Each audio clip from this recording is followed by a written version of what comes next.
झारखंड शिक्षक पात्रता परीक्षा 2024 दोस्तों, जिसका इंतजार था आपका वो आपका घड़ी समाप्त हो गई।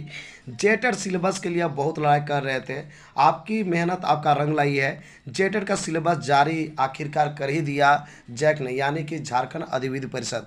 झारखंड अधिविद्य परिषद कहने का मतलब है झारखंड एकेडमिक काउंसिल, जिसको हम लोग जैक कहते हैं दोस्तों। जैक ने जारी कर दिया आज जेटेड सिलेबस का। सिलेबस ऐसा दिया है दोस्तों कि जो कि हालत ख़राब कर देगा, और उसमें भी आपको समय दे दिया गया है मात्र 1 महीना। 1 महीना में आपका एग्ज़ाम हो जाएगी, जो कि इम्पॉसिबल है आपको कंप्लीट करने का, यानी कि पहले से आप तैयारी किए होंगे वही आपका काम करने वाली है। यदि अचानक एग्ज़ाम ले लेती है तो बहुत ही मुश्किल होगा, क्योंकि बहुत ही टफ सिलेबस दिया गया है दोस्तों। दोस्तों, उम्मीद किया जा रहा था कि ये जो जेटेड का सिलेबस होगा वो चाहे तो पहले जो जेटेड था उसके आधार पर होगा, या फिर झारखंड सहायक आचार्य का जो सिलेबस था उसके आधार पर होगा, या फिर ये भी उम्मीद किया जा रहा था कि पारा शिक्षक का आकलन परीक्षा जो लिया गया था उसका सिलेबस होगा। ये भी उम्मीद किया जा रहा था कि झारखंड कर्मचारी चयन आयोग द्वारा जो आयोजित की गई सिलेबस है उसका सिलेबस यहाँ पर जारी किया जाएगा। लेकिन दोस्तों, ऐसा हुआ नहीं। यहाँ सबसे अलग हुआ, सबसे डिफरेंट हुआ और सबसे टफ सिलेबस हुआ। जैसा कि पहला झटका दिया था कि सब में पास करना है, ऐसे ही आदमी का दिमाग अभी ऑफ था। उसके बाद दोबारा झटका इतना बड़ा दे दिया, सिलेबस देख के तो हालत ख़राब हो जाएगा दोस्तों।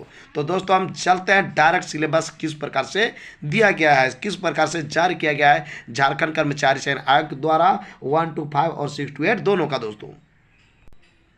तो दोस्तों, ये रहा क्लास 1 to 5 के लिए सिलेबस। देख सकते हैं लैंग्वेज 1 जो कि आपका 15 मार्क्स का पूछेगा। लैंग्वेज 1 आप इंग्लिश लें, इंग्लिश तो लेना ही जरूरी है दोस्तों। देख सकते हैं आपको लैंग्वेज 1 में क्या क्या पढ़ना है, ठीक है। शॉर्ट में दिखा देता हूं दोस्तों, बाद बाकी सभी सिलेबस को अच्छी तरह से मैं दिखा दूंगा। देख सकते हैं लैंग्वेज 1 में इंग्लिश जो रखेंगे, ठीक है। देख सकते हैं लैंग्वेज 1 उर्दू के लिए है। देखिए दोस्तों, मैथमेटिक्स के लिए, मैथमेटिक्स में आपका दिया गया है तो कोई भी चीज़, जैसे कहा जा रहा था पहले कि इंटरमीडिएट का रहेगा, इंटरमीडिएट का रहेगा, 10+2 का रहेगा दोस्तों। हाँ, वहीं से रहा। कौन कौन चैप्टर लिया गया है देखिए, ये इंटरमीडिएट का। यहाँ पर प्रश्न यहाँ पर वो उठ रहा है दोस्तों कि साइंस वाले लड़के ये सब पढ़ते हैं, लेकिन आर्ट्स और कॉमर्स वाले छूट जाते हैं, क्योंकि वो उसके पास होता ही नहीं है। इंटरमीडिएट का ये सिलेबस है दोस्तों। ये आर्ट्स और कॉमर्स के लिए बहुत बड़ा झटका यहाँ पर लगने वाला है, और साइंस में भी जो पढ़ाई छोड़ चुके हैं उसके लिए दिक्कत है, चूँकि मैट्रिक का यहाँ पर कुछ है ही नहीं, अंडर 10th का कुछ भी नहीं है। डिफरेंशियल कैलकुलस बिल्कुल ये इंटरमीडिएट का चीज़ है। इंटरमीडिएट कैलकुलस एकदम, ये 2 चैप्टर जो है दोस्तों आपका अंडर 10th में है ही नहीं। कोऑर्डिनेट ज्योमेट्री आपका अंडर 10th में है, लेकिन कोऑर्डिनेट ज्योमेट्री आपका इंटरमीडिएट से पूछा जाएगा। ट्रिगोमेट्री भी आपका जो है अंडर 10th से है, लेकिन मैक्सिमम क्वेश्चन आपका 11-12 से रहेगा। अलजेब्रा का बात करते हैं दोस्तों, तो अलजेब्रा में भी वही हाल है। प्रोबेबिलिटी, ये 4 जो चैप्टर है दोस्तों, कोऑर्डिनेट ज्योमेट्री, ट्रिगोमेट्री, अलजेब्रा और प्रोबेबिलिटी, यहाँ से प्रश्न अंडर 10th के होंगे, लेकिन दोस्तों आपका हाई लेवल जो होगा, जो प्रश्न पूछा जाएगा वो इंटरमीडिएट से पूछा जाएगा। लेकिन 2 चैप्टर जैसे मैंने आपको पहले बता दिया 1 और 2, ये जो है आपका इंटरमीडिएट का चैप्टर है, यानी कि अभी यदि आप आर्ट्स या कॉमर्स पढ़े होंगे तो ये चैप्टर आप लाइफ में नहीं पढ़े होंगे दोस्तों। चाइल्ड डेवलपमेंट एंड पेडागोजी का बात करते हैं तो देख सकते हैं दोस्तों, इसमें भी लंबा चौड़ा सिलेबस दिया है। बाल व्यवहार का अध्ययन, व्यवहार के सिद्धांत, व्यवहार के निर्धारक तत्व, बालक के व्यवहार के अध्ययन की विधियां, अवलोकन, साक्षात्कार, जीवन इतिहास विधि, बालक की वृद्धि एवं विकास दोस्तों, विकास की अवस्थाएं, ये सारी चीज़ें पढ़ना है। जनरल स्टडीज़ में कुछ सिलेबस नहीं दिया हुआ है, सीधे कह दिया गया है कि समान अध्ययन से संबंधित प्रश्न होंगे। देखिए लैंग्वेज सब्जेक्ट का बात है, ये सारी चीज़ें हैं जो कि लैंग्वेज में आती है। तो दोस्तों, इसका जो है अभी तक सिलेबस जारी नहीं किया गया है, इसका भी जारी जल्द किया जाएगा लैंग्वेज का। तो ये सारी चीज़ें आपको पढ़ना है 1 to 5 के लिए। अब दोस्तों हम बात करते हैं 6 to 8 के लिए। देखिए दोस्तों, इस 6 to 8 के लिए जो सिलेबस जारी किया गया है, जो है हिंदी के लिए देख सकते हैं ये है, उसके बाद हिंदी इंग्लिश के लिए ये है, आपका उर्दू के लिए ये है। मैथमेटिक्स में घुस जाइए, देखिए टोटल आपका इंटरमीडिएट से लेकर ग्रेजुएशन का चीज़ें हैं। मैक्सिमम चीज़ें जो है आपका ग्रेजुएशन का चीज़ है, ठीक है दोस्तों। ये इंटरमीडिएट और ग्रेजुएशन का ज़्यादा चीज़ है। तो ये देख सकते हैं लीनियर अलजेब्रा, कॉम्प्लेक्स एनालिसिस, ठीक है।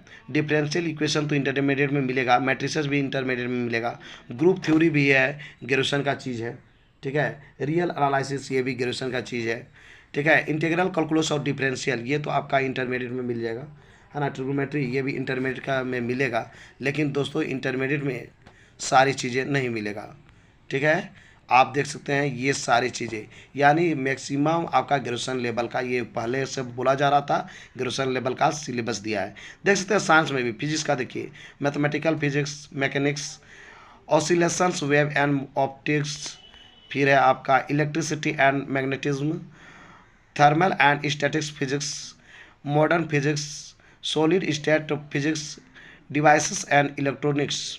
केमिस्ट्री में भी देखिए दोस्तों पीरियोडिक टेबल, जो कि आपको पढ़ना है इनऑर्गेनिक केमिस्ट्री में। देखिए इनऑर्गेनिक में क्या क्या दिया हुआ है, ऑर्गेनिक केमिस्ट्री में क्या क्या दिया हुआ है, फिजिकल, है ना, फिजिकल केमिस्ट्री में क्या क्या दिया हुआ है। तो लंबा चौड़ा सिलेबस है दोस्तों, यानी अभी आप झारखंड सहायक आचार्य का जो तैयारी कर रहे थे उसी प्रकार से यहाँ पर सिलेबस दिखाए पड़ा आपका। देखिए हिस्ट्री से भी, मतलब जो है आपका मैक्सिमम ग्रेजुएशन से लिया गया है, ग्रेजुएशन का चैप्टर लिया गया है। चाहे तो आप साइंस का बात करें, आर्ट्स का बात करें, कॉमर्स का बात करें, सभी जो है आपका विशेष करके यहाँ पे जो प्रश्न पूछा जाएगा। अच्छा दोस्तों जनरल स्टडीज़ जो है इस सिंपल का के निकल गया है, सामान्य अध्ययन से संबंधित प्रश्न होगा, इसका कुछ भी सिलेबस नहीं दिया गया है दोस्तों।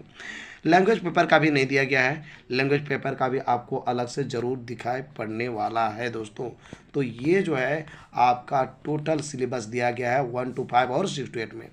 दोस्तों आपको पता होगा कि 1 to 5 में जो है एक पेपर 1 में आप हिंदी इंग्लिश लिए होंगे, या फिर जो दोस्तों आप उर्दू इंग्लिश लिए होंगे, उसमें 15 मार्क्स का रहेगा, 15 अंक का रहेगा।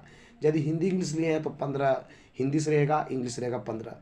यदि आप उर्दू इंग्लिश लिए हैं तो उर्दू 15 रहेगा, आपका इंग्लिश 15 रहेगा। उसी प्रकार से पेपर सेकेंड में आपको कोई क्षेत्रीय या जनजातीय भाषा चुनना था, आप हिंदी या इंग्लिश भी चुने होंगे, तो वहाँ से 30 अंक का रहेगा। इस प्रकार से टोटल चीज़ें आपको पहले भी मैं बता चुका हूँ। तो ये सारी चीज़ें आपको पढ़ना है, जो कि लंबा चौड़ा सिलेबस दिखाई पड़ रहा है दोस्तों। तो दोस्तों आपने देखा क्लास 1 to 5 और 6 to 8 का कितना लंबा चौड़ा सिलेबस दिया गया है। तो दोस्तों आज का मेरा ये वीडियो आपको कैसा लगा जरूर हमें बताएं इस वीडियो के कमेंट बॉक्स में।